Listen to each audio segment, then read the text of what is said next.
Welcome everyone to Daf Yomi, 1 week at a time, Masechet Sotah. This is our final class of Masechet Sotah. So first of all, kol hakavod to everyone who has been studying this at home, and we're going to finish the Masechet together tonight. This is our 7th class, and we're going to be reviewing Daf 42 through 49, and we are going to be finishing the Masechet. So let's start with Daf 42. We finish up, the chapter ends with a few more ideas on the negativity of flattery for the wrong reasons. And we're going to begin the 8th chapter. Now, the 8th chapter discusses what happened when the Jewish people went out to war. So there was a special priest, a special Cohen, that went out to war with them. And he's called the Cohen Mashuach Milchama. He is the priest that was anointed for this battle or for the war. And the Mishnah explains to us that the Kohen needs to say certain verses and he needs to speak to the nation, and he must do this in Hebrew. If you remember, I think it was already 2 weeks ago, we started off this conversation of different things that can be done in any language so that we understand it, and things that need to be done in Hebrew. So these are things that need to be done in Hebrew. The Kohen, the priest, goes out to the camp, and he says to the warriors, he says to the people, Shema Yisrael, right? Listen, everyone. You're going to go fight against the enemies, and right, not your brothers. Meaning, this does not happen if they were chas v'shalom going out against their brother, but this is when they're going out against their enemies. And the Kohen tells them that there will not be mercy for the captives, and you have to be strong of heart and not to be afraid, and be strong because God is going out with you to battle. And the other nations go with their mighty warriors, but the Jewish people go out with the Aron, with the ark, which is a symbol of God's presence with them.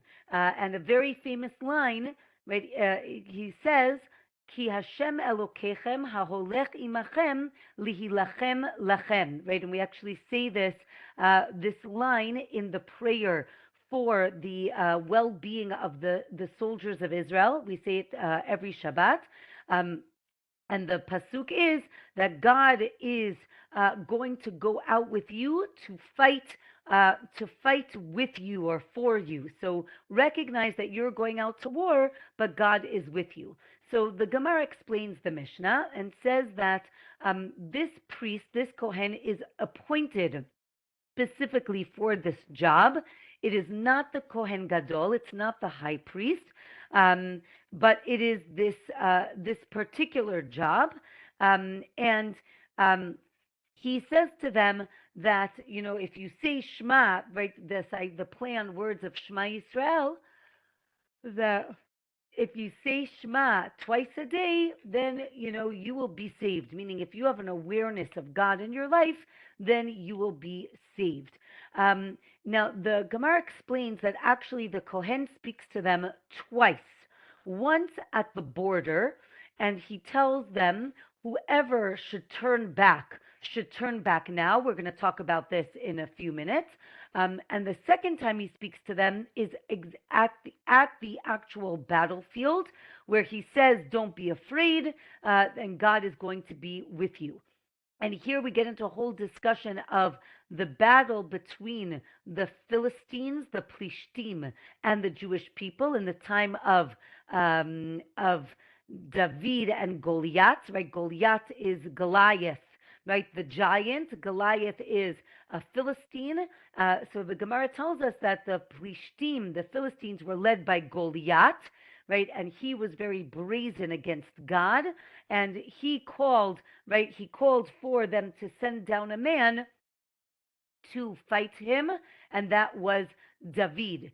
And 3 times his words hinted at something that would happen to him.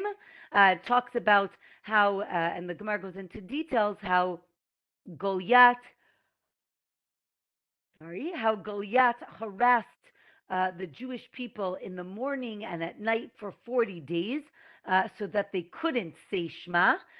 40 days, right? Like the days they were waiting for receiving the Torah. That works out beautifully. Next week is Shavuot, where we're getting ready to receive the Torah. So, I always love when there are hints to it in our Daf Yomi. And it says that he was a giant, and he's from Gat. Gat was a city of the Philistines, and his mother was Orpah. Again, another connection for us to Shavuot. Orpah was Ruth's sister, right? Ruth from the book of Ruth. So Orpah was Ruth's sister. Orpah goes back to her father, and Ruth continues, as we know, to Naomi, with Naomi to Israel. And what's fascinating is, right, their descendants are going to fight, right? David comes from Ruth, and Goliath comes from Orpah. Okay, the Gemara on Daf 43 tells us that that God is with them when they go out to battle, and they have the Aron, right? The Aron, the Ark of the Covenant, has within it the tablets, the Luchot, the tablets that we got at Har Sinai, right? Again, Shavuot. And it says that when they went out to battle, right, the Sanhedrin goes with them, and the Cohen Mashiach Milchama goes out with them. It says that Pinchas also went out with them. This is in the war in the desert. And it says that Pinchas went out with them to avenge the selling of Yosef, right, which is his mother's father. And here the Gemara tells us that his mother's father comes from Yosef, right? His mother's mother is from Yitro. So Pinchas comes from both of those lines. Okay, the next Mishnah tells us about 3 types of people who could go home and don't need to go out to battle. So who are these 3 types of people? If a person built a new house, now house is used loosely. It could be any sort of like live-in structure that either the person built, bought, inherited, or got as a gift. If they didn't inaugurate the house, then they could go home. Another person is someone who planted a vineyard and didn't redeem it within the first 3 years, or 5 fruit trees. And again, the same idea, either they could be bought or inherited. Sorry, I don't know why I'm yawning so much. Okay, so we have a person who built a new house, a person who planted a vineyard, and the third person is someone who is engaged or betrothed and not married yet. And it doesn't matter who they're engaged to, whether it's their first marriage or second marriage or doing yibum. All these, they hear the Kohen and then they go back. Now, interestingly, these 3 people they do not go home, but they don't go to the front, and they stay back in the camp, and they supply water for the troops, and they fix the roads. But they don't go into battle, and they don't go home. And the Gemara explains exactly what we mean. Again, if you let's say built a balcony or you planted fewer trees, so then you do go into battle. If you rebuilt an old house, you also you don't go back, you go into battle. Then there are 3 other people who don't go at all, meaning they stay home. Who are these 3 people? If they, again, if they haven't lived in their new house for 1 year. If they have a vineyard and they didn't enjoy the fruit of the fourth year, again, it's important to remember when you plant a fruit tree, the first 3 years you're not allowed to eat the fruit. It's called orla. The fourth year, you need to bring the produce up to Jerusalem, and you can eat the produce in Yerushalayim. So if that the fourth year they haven't eaten the fruit yet, and if someone just got married or did yibum and they're within their first year, these three people stay home. They don't go out to battle. They don't even go to the camp. Okay, so now the Gemara is going to explain that the officers. Remember, we said that the Cohen announces that these three people don't have to go to battle. The officers repeat what the Cohen says. And as we mentioned, it says that he built a bayit. Bayit, a house, can mean any building that could be lived in, even if it's for animals or a storehouse. But if you stole a house, so then you need to go to battle. Interesting, the Gemara adds that if a person is afraid, so then they do not have to go to battle. And there are two explanations of being afraid. Afraid, just afraid because it's scary, or afraid because they know that they did certain sins and they're concerned that they're going to be punished for those sins on the battlefield. Okay. The Gemara continues to tell us that different types of vines, if you grafted the vine, then all of those different types of layering and grafting, there are cases where, again, that person, it is considered as if you've planted a new tree or vine and you do not go into battle. Okay, Daf 44 talks about an engaged person. So again, remember we said the engaged person or betrothed person doesn't go into battle but doesn't go home. So the engaged person can go back, doesn't go to battle, but not if they're engaged to someone who is prohibited to them, right? So if it's a Cohen to someone who is divorced, or if it's the Kohen Gadol to a widow, none of these things, these don't count basically, and they have to go to war. The Gemara tells us on Daf 44 that the Torah is actually teaching us what we would call proper behavior, what's called derech eretz. What does that mean? That first you should build a house, then you should plant a vineyard, and only then you should get married. So it's an interesting way of understanding these three people. Or maybe the verse is teaching us, first you should learn Torah, right? Build a house, which is learning Torah. Then you should learn Mishnah, that's like the kerem, the vineyard. And then you should learn Gemara, so that's like getting married. So interesting to see how those things work together. Okay, next Mishnah.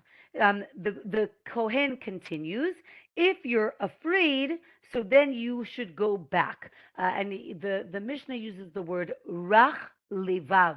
If you have a weak heart, then you should go back. Again, the first interpretation is literal fear, right? It's scary on the battlefield.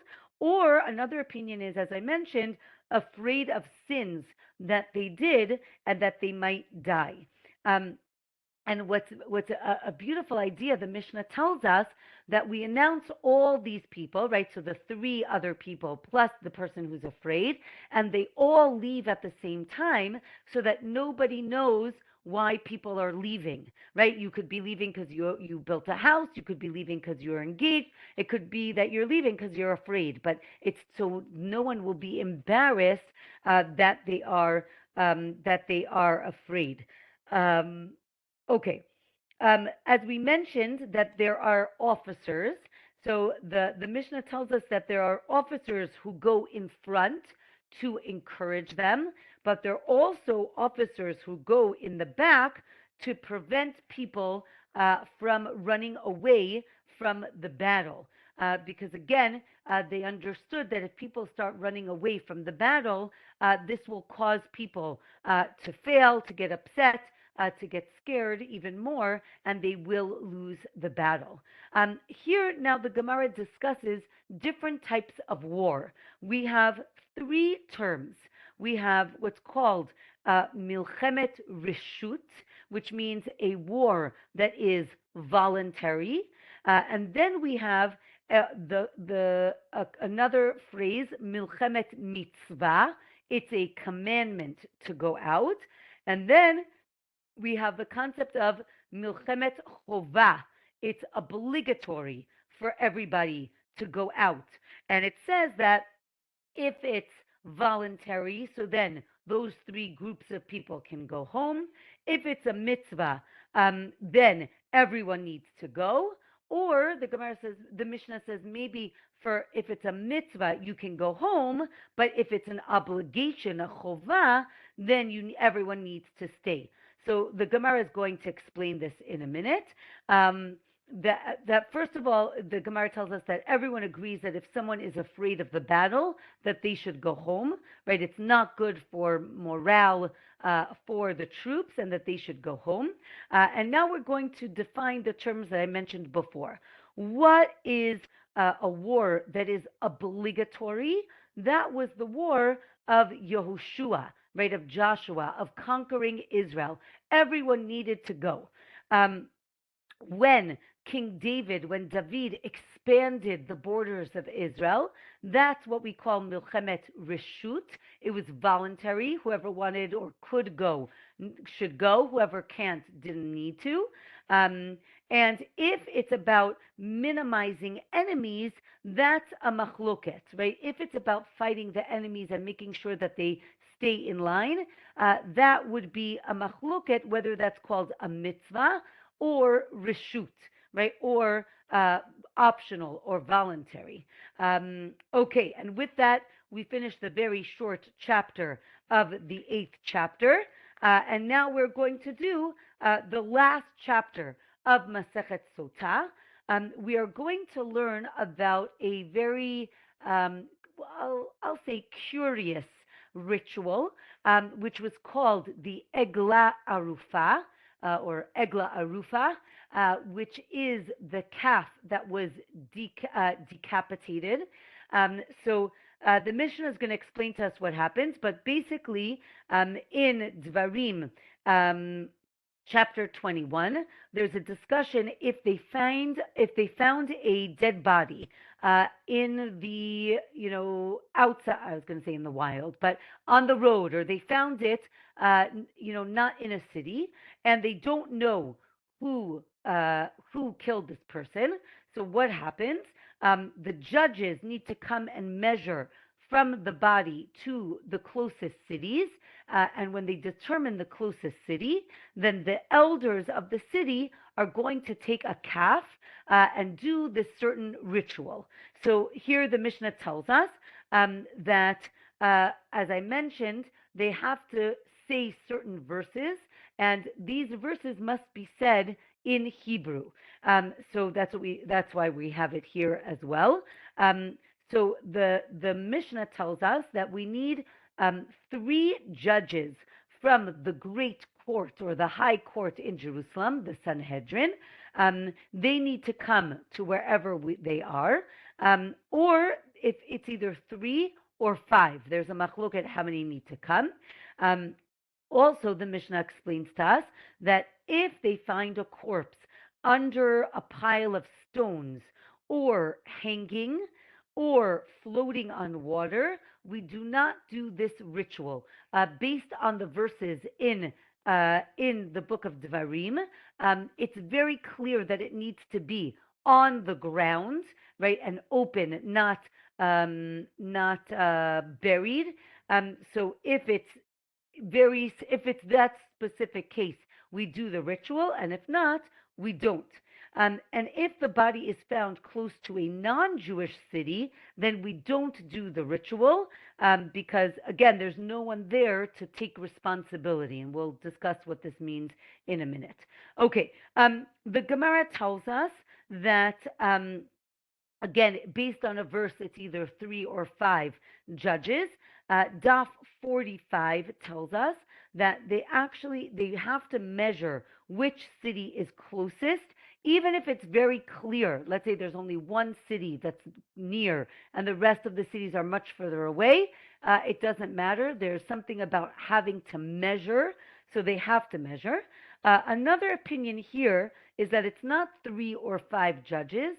Rather, the entire Sanhedrin needs to come to this city. Again, the Sanhedrin was the high court, plus made up of 70 people, plus the king needs to come and the high priest.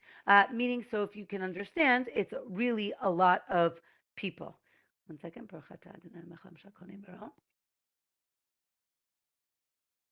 Okay.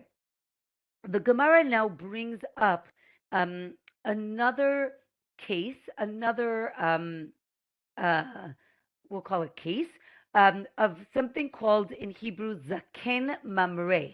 Zaken Mamre is what is called in English a rebellious elder. And this is a person who disagrees with the entire high court, with the entire Sanhedrin. And the Gemara says here that if the whole Sanhedrin is outside of Jerusalem and this sage or this elder disagrees with them, it's not called a rebellious elder. That only happens when the Sanhedrin is in Jerusalem. So now the Gemara asks, what does this mean? Right? How could it be that the entire Sanhedrin is not in Jerusalem? Right? Where would we ever find that case? So the Gemara says it must be from the ritual of the Egla Arufa, right? And this is brought as a proof that the entire Sanhedrin, 70 people, need to go outside of Jerusalem to whatever city this body was found, and they need to help measure for this ritual. Okay, as we mentioned, we said that the body needs to be on the ground, not buried. And now the Gemara is comparing this to the laws of, in Hebrew, what's called shichacha. Shichacha means something forgotten. This is one of the gifts or things that are given to the poor people when the farmers were harvesting. Right? We have 3 laws that have to do with harvest. Pe'ah, where you leave the corners. Leket, which is things that are forgotten as they are harvesting, and shichecha, things that are forgotten out in the field. Again, connecting to Ruth, if you remember in the book of Ruth, she goes behind the farmers to collect the things that have fallen or that were forgotten. So, see again, more connections for next week. Okay, so here the Gemara says that with shichacha, what does it mean that it was forgotten? It needs to be out in the open. But if it's covered with another bundle, that's not considered forgotten because it's hidden. And therefore, we're going to say the same thing with this body that's found. If it's covered by something, it doesn't have the designation for this ritual of Egla Arufa. And here the Gemara talks about again, putting one bundle on top of another, and the different laws connected with that. Then the Gemara asks, what happens if we find 2 bodies? Where do we measure from? Right? Let's say if they're one on top of the other, right? So is the bottom body seen as covered and therefore it doesn't count and you only use the top body? Or do we say that the top body is floating? Remember, we said floating is also a problem. The top body is floating on top of the second, and maybe they just cancel each other out. This body that is found must have died because must have been killed by a sharp instrument, and not if it was strangled or buried, as we said, not hanging or floating. Um, so then it doesn't count. And okay. Um, if again, if there are no elders in the closest city, then you measure to the closest city that does have uh, elders, meaning a leadership, a court system. The idea here is that these elders are going to have to take responsibility, and therefore we need someone to take responsibility. The next Mishnah explains, let's say you find a body exactly between two cities. So then, right, if it's exact, then each city brings a calf, meaning the ritual is done twice. The Mishnah then says that Jerusalem, if a body is found close to Jerusalem, it does not bring an egla arufa. Um, it does not do this ritual because Jerusalem, as we know, is not governed by any one tribe, and therefore, right from the verses, Jerusalem is not involved in this ritual. What happens if you found the head in one place and the body in another? So either you bring the body to the head, or you bring the head to the body. There's a machloket. And then where do we measure from, right, from the body to the city? Where do we measure from on the body? So it's also a machloket. You start measuring, one opinion is you start measuring from the belly button, and one opinion is from the nose. And the Gemara is going to explain why. You can start thinking about what you would say for the reasons. Or the option is from the neck where the person was killed. Okay, so the Gemara explains why not Jerusalem. As I mentioned, it's not owned by any shevet, therefore there's no inheritance, and the Torah tells us it has to be land that was inherited. Therefore, we don't do the ritual. Why were we discussing the head to the body and the body to the head? The question is, and here it gets a little graphic, of when a person is decapitated, right? Does the body fall where it was and the head goes rolling, or does the head fall where the body was and the body keeps moving for a few seconds and moves somewhere else, right? The question is, where did the person actually die? So that is that machloket. And from here, right, let's go to the machloket about belly button versus nose. And here, the machloket is, right, what is the most critical body function, right? Is it your digestive system, right, or the things that are in your body? Or is it your breathing, right? What comes from the nose, which is breathing. And interestingly, there's a parallel machloket about where a child is formed, right? Is the child formed from the head, right? From the nose, which is the center of the head, right? Does the head come first, or is it from the umbilical cord, right? Does the umbilical cord, right, go out and begin the formation of the fetus? Though the Gemara says maybe it's a different machloket, it's not the same machloket. One is talking about creation, and the other is talking about function. Okay, after they measure to the different cities, the Mishnah now tells us that the Sanhedrin goes back to Jerusalem, and then the elders of the closest city bring a female calf that hasn't been worked. And here, it could actually have a blemish, but it hasn't worked. And you bring it to what's called a Nachal Eitan. Nachal is a river. Eitan means strong.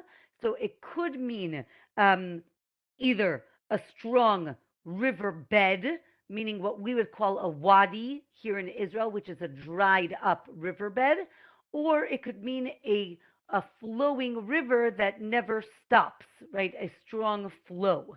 And they bring the calf there and they decapitate it from the back of its neck.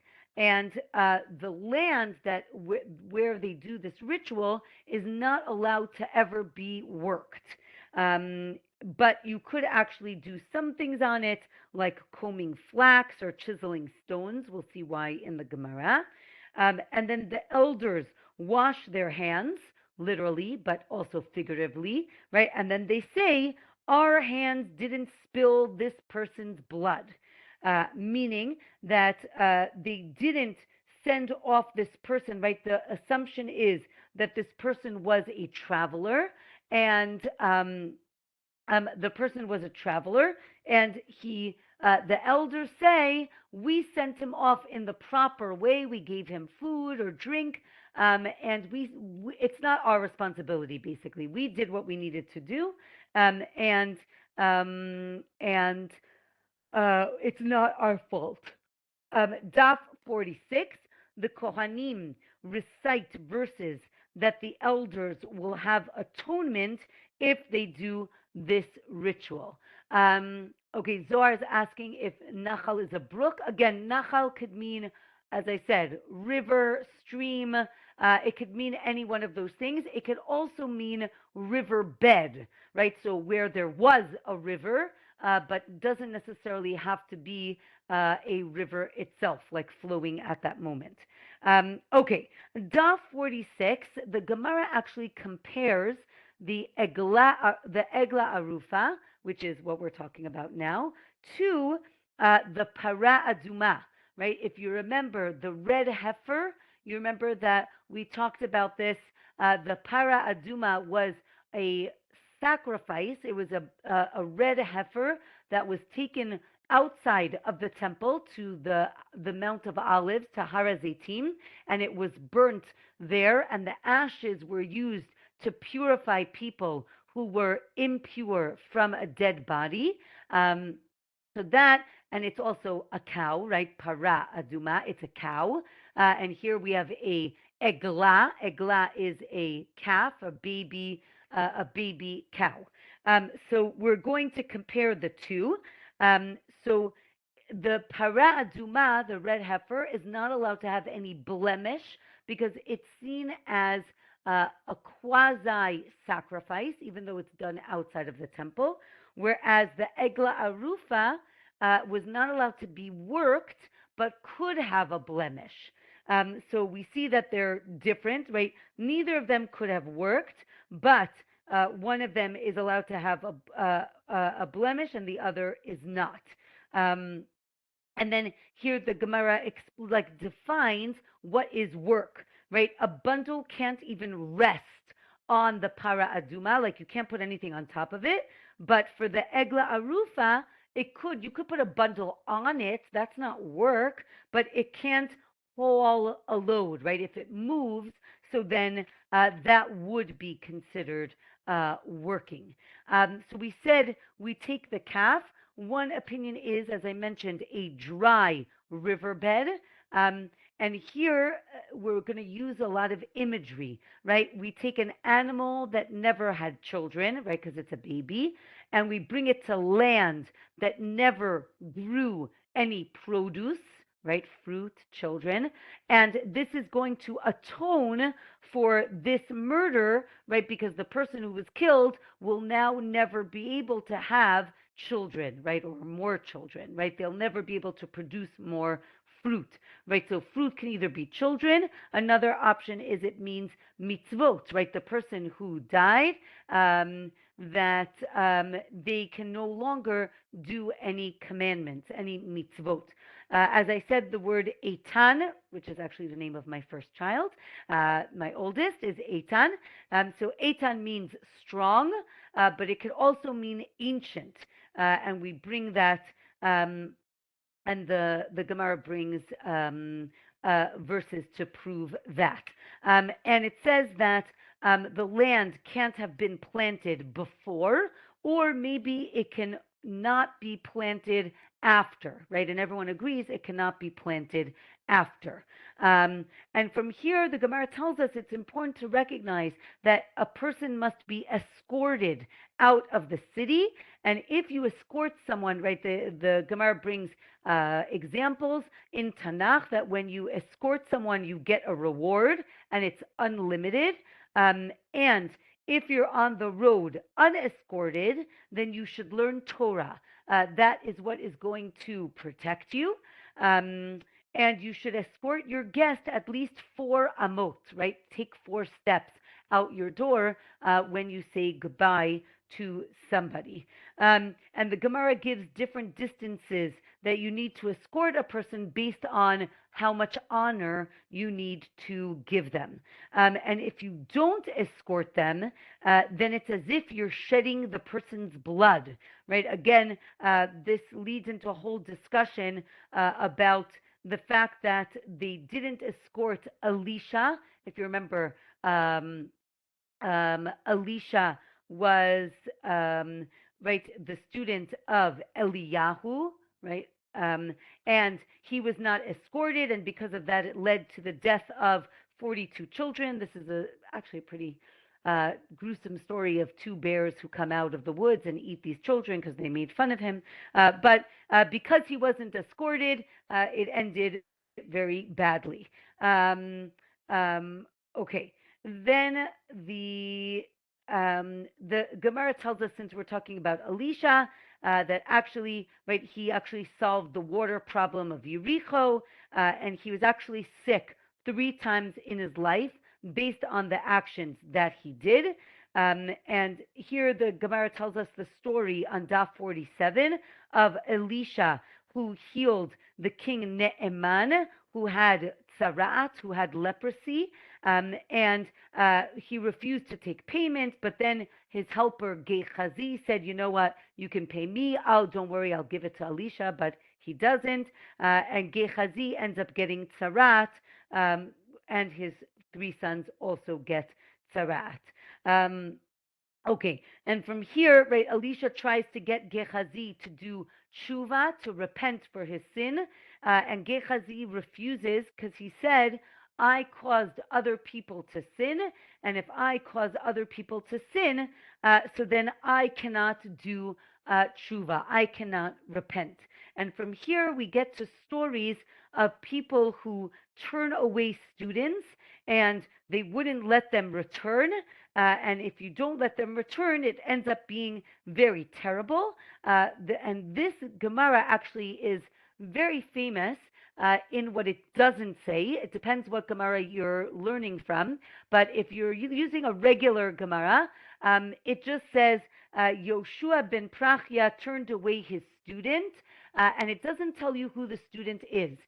If you learn from a Cohen Gemara or from a Steinsaltz Gemara or from Sefaria, they actually put in what was censored out, and the original Gemara says the student was actually Jesus, and that basically Jesus was learning from Yoshua ben Prachia, and he did terrible things, and his teacher turned him away. And unfortunately, the story goes that eventually his teacher wanted to bring him back. He was going to accept his tshuva, his repentance, but when he came, the teacher was saying Shema, so he told him to wait, and Jesus thought that he was again pushing him away, so he left, and it led to the beginning of a completely new religion. So interesting. It's a very interesting story, and therefore the Gemara concludes that whenever, right, your left hand pushes someone away, make sure that your right hand is bringing them closer in, right? You should never push anyone away completely because it will end badly. Okay, our next Mishnah tells us that if the murderer was found, remember, we did this whole ritual because we don't know who the murderer was, but let's say you found the murderer. If you find it before you do the ritual, you don't do the ritual. If you start doing it, then you bury the calf and you do get atonement. And if you completed the whole ceremony and you found the murderer, you still kill the murderer, meaning it doesn't exempt the murderer from getting his justice. Let's say, and this is good, we've seen this. This is a nice way to remind us. We saw this machloket with Sotah, if you remember. What happens if there is competing witnesses, right? Let's say one witness says, "I saw the murderer," right, and or I know that who the murderer is, and another person says, "No, you didn't see the murderer. How could that be?" Right? So then you still do because one versus one, we throw it out, and you still do the ritual. If one saw and two didn't, so then you still do the ritual, two against one. If two saw and one said no, you don't do the ritual. I see there's a comment. The others say that this was a different person, the student, at a different time. Um, Meaning you're asking the people, the other Gemaras, who do they say the student was? They don't say. The other Gemaras don't mention who the student is. It just says the student of Yoshua ben Prachya. So it is very interesting to understand who, the backgrounds of that story. Okay. The Mishnah also tells us that when there were a lot of murders, right, when crime went up, they stopped doing this ritual because it was just very clear that there was so much corruption. And when there was a lot of adultery, right, again, getting back to Sotah, when there was a lot of adultery, they stopped doing the Sotah ritual, right? So this is very parallel to everything we've done in this Masechet, right? A doubt has come up. There's a ritual that's meant to either solve that doubt or resolve that doubt. And when the society became so corrupt, none of these rituals worked. Okay, and since we start discussing when like bad things start happening, it gets even worse. The Mishnah continues when we got to the last pair of the zugot. Zugot were the pairs of rabbis. When we got to the last pair of zugot, there were no longer these what's called eshkolot, which meant people who knew a lot of knowledge. The Mishnah finishes by telling us that Yochanan Cohen Gadol made certain decrees. He got rid of what's called vidui ma'asrot, which is a prayer when we declare that we've given all the trumot and masrot, all the gifts that need to be given to the priests and the Leviim and to the poor people. So he got rid of that, and he got rid of the strikers, and he also prohibited the blacksmiths from working in Jerusalem on Chol HaMoed during the holiday. And everyone was okay, and something about Maaser that here I wrote everyone was careful about Maaser, but it didn't mean that everyone was careful. People were not careful. Therefore, you had to take off your own tithes whenever you bought fruits, whenever you brought produce. Okay, so the Gemara explains, as I mentioned, right? The Egla Arufa, the ritual doesn't atone for the murderer if we find him afterwards, right? We still take him to court. And here there's a discussion about the witnesses, 1 versus 2, 2 versus 1. Are we talking about women? Are we talking about men? So the Gemara basically concludes with the idea that if we're talking about women, we go with majority.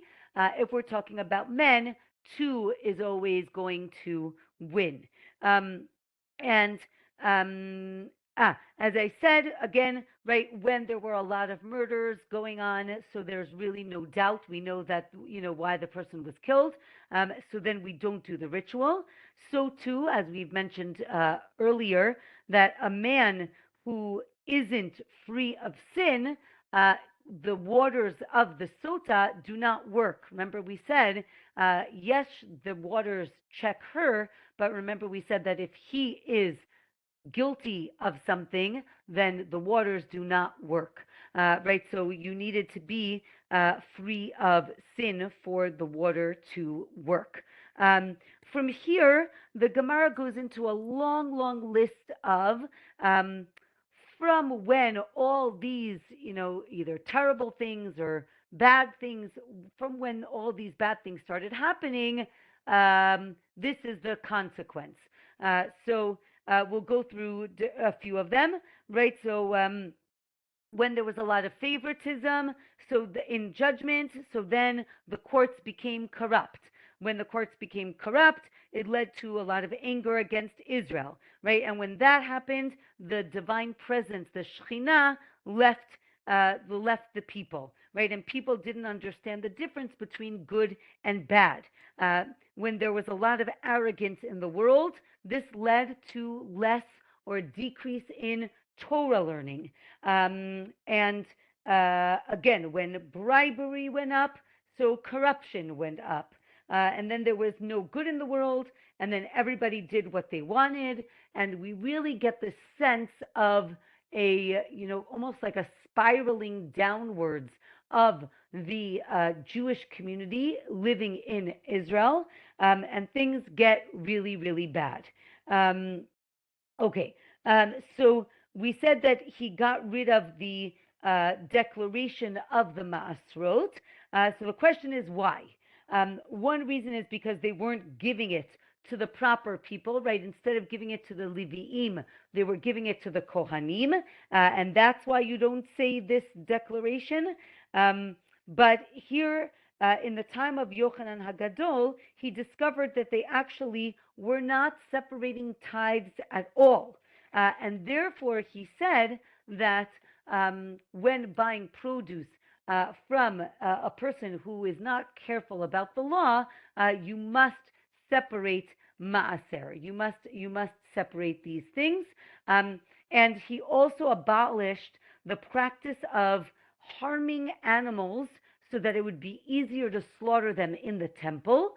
And he actually built, if you remember when we did when we talked a lot about the temple, if you remember, there was a picture in the temple. There were these rings on the floor, and that was to basically hold the animal down in order to make the sacrificing of the animal as quick and painless for the animal as possible. So that was Yochanan Hagadol, who instituted these rings. Okay, it's not the final Mishnah. The second to last Mishnah tells us that there were more descriptions of other aspects of Jewish life and the temple that declined around the time of the destruction of the temple. So I didn't give you all of them. We'll go through them in the Gemara. So the Gemara says that when the Sanhedrin was abolished, again, the great court was abolished, so then music was prohibited. And this music is music for like frivolous things or at a feast.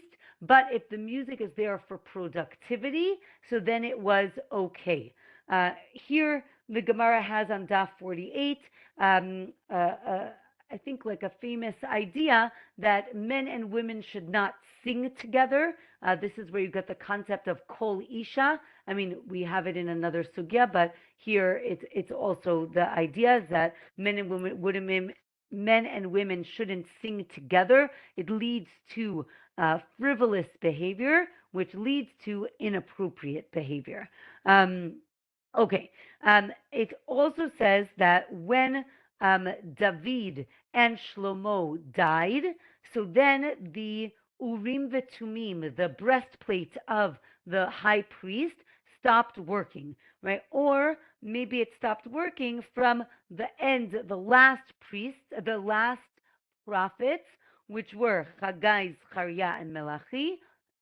They were the end of the prophet of all prophecy, actually. Okay, from here, right, we said that there was an end of prophecy, but what's interesting is there still is the concept of a bat kol. Bat kol is a heavenly voice that comes down. We've seen it before.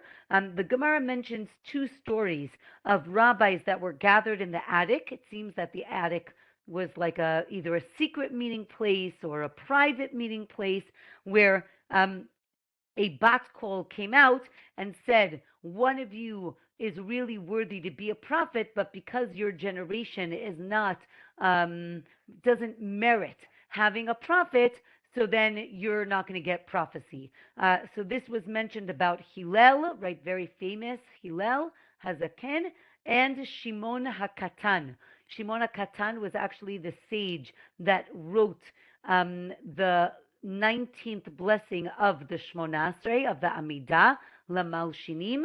So these two people were on a very high level. And actually, the Gemara tells us that Shimon HaKatan actually on his deathbed does get a form of prophecy and tells them things that were going to happen in the future. From here, the Gemara talks about the shamir. Right after the Churban, they couldn't find the shamir. What's the shamir? The shamir was a creature that they used to cut the stones of the temple because they were not allowed to use metal objects to cut the stone. It also tells us that it was used for the stones on the breastplate. If you remember, each stone had engraved in it the name of each tribe. How did they engrave it? They weren't allowed to engrave, so they used this creature, which the Gemara tells us is very, very small, and they used it to etch, somehow into the stone. After the second destruction of the second temple, there ceased to be people of faith in God. And I think that this is a very powerful statement. I think it's very reminiscent. We can understand that after a tragic, a national tragedy, people's faith is shaken. And the Gemara is actually describing this on Daf 49, on our last Daf of the Gemara. And that basically, if it wasn't for the prayers of David, people would have been very poor, and so too the prayers of Habakkuk. And from here, the Gemara tells us that when two sages walk together, they should discuss Torah, right? Don't just walk, and listen to music on your iPhone, but you should talk Torah. You should talk Torah together. And if two sages live in the same city, they should also be in conversation. It doesn't mean that they have to agree with each other, but they do need to be in conversation with each other. The Gemara now describes after the Churban how the days were cursed. There's no sanctity. There's no that every day was worse than the other. But what was good? What kind of was the saving grace? The fact that the Jewish people said the prayer of kedusha, right? The kedusha prayer from that we say, and the kaddish after learning. These increase sanctity in the world, and that keeps the world going. It also talks about fruit losing its flavor after the destruction of the temple. Okay, the last Mishnah of this Masechet describes, again, really the, I would say, the not the downfall, but the downward spiraling of the Jewish community in Israel around the time of the second temple. And it says that during Vespasian, they weren't allowed, the grooms weren't allowed to wear these certain crowns. And then when Titus took over, the bride couldn't wear certain crowns, and they weren't allowed to teach children Greek. We'll see what this is. When certain sages died, the Gemara goes through a whole list of different sages, and each one was kind of like the end of a certain very great characteristic. right? So that, like, that greatness was gone, right? So it was the end of piousness, it was the end of honor, of Torah, it was the end of humility. Um, and then they explained that again after the Horban, after the destruction, learned people decreased, the strong people got stronger, knowledge decreased, right? And there's so much ignorance in the world at that time. Um, and the Gemara says that when Moshiach is about to come, things get worse before they get better.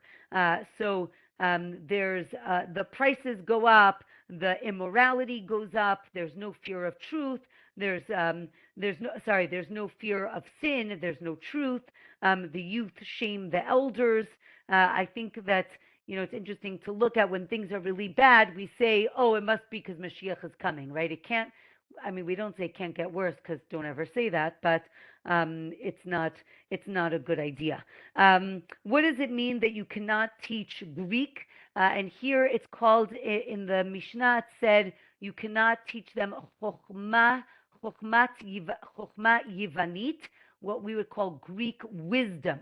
And here there's a very famous story of two brothers, Hasmonean leaders, were fighting against each other who's going to be the next king. And one made a siege around Jerusalem, around the other. And they would actually, the ones on the inside would send money down in a basket every day so that they can bring up animals so that they can sacrifice them in the temple. And the Gemara explains that one day an old man who knew Greek wisdom, right? So it's not the language, but Greek wisdom, called down to someone else outside who knew the same wisdom and said that the siege is never going to end this way. And the next day, when they sent down the money, instead of sending up a goat or a sheep, they sent up a pig. And when the pig got halfway up the wall, again, very graphically, the Gemara explains that it kind of dug its hooves into the wall, and all of Israel shuddered, right? This was literally the beginning of the end. And from that moment on, they cursed people who raised pigs and who learn chokhmah yivanit, right? It seems that it's some sort of secret code, and it really led to the downfall of the entire Jewish community in Israel, right? So the Gemara tells us you can learn Greek, the language, but not this Greek wisdom. And again, as I mentioned, the Gemara ends with the different sages who died and all their many great traits ending. And the last one is when Rebbe died, humility and fear of sin ceased. And with that, we finish Masechet Sotah. Oh, oops. Are we still there? Okay, sorry. Everyone's still there? Okay, good. Sorry. So we finished Masechet Sotah. I think it's just interesting to think back to our Masechet and what we learned. And I think that one message that I would love to leave with is the idea of the sages really trying to repair a broken relationship. And maybe we can even expand it to repair, things that are broken, right? So we have Sotah, which is a broken relationship. Egla Arufa, which we ended with, seems to be a breakdown in society. So we really see in our Masechet the Torah trying to repair those breaks. And when those breaks are irreparable, then we stop using those rituals. But I think really the rituals were there to help repair and restore the relationships. And I think maybe that's why the Gemara ends with this idea of these traits, right? What are these traits that are so important that we should really try to emulate them, right? Don't let them die with Rebbe, right? Rebbe shouldn't be the last great humble person, but these traits should live on, right? May we have love of Torah, may we have humility, and really a great respect for all the things that we have learned. If someone wants to share something that they've learned from this experience, I would love to hear some of your thoughts. And yes, as Zohar said, Hadran Alach, may we return to you, Masechet Sotah. Does anyone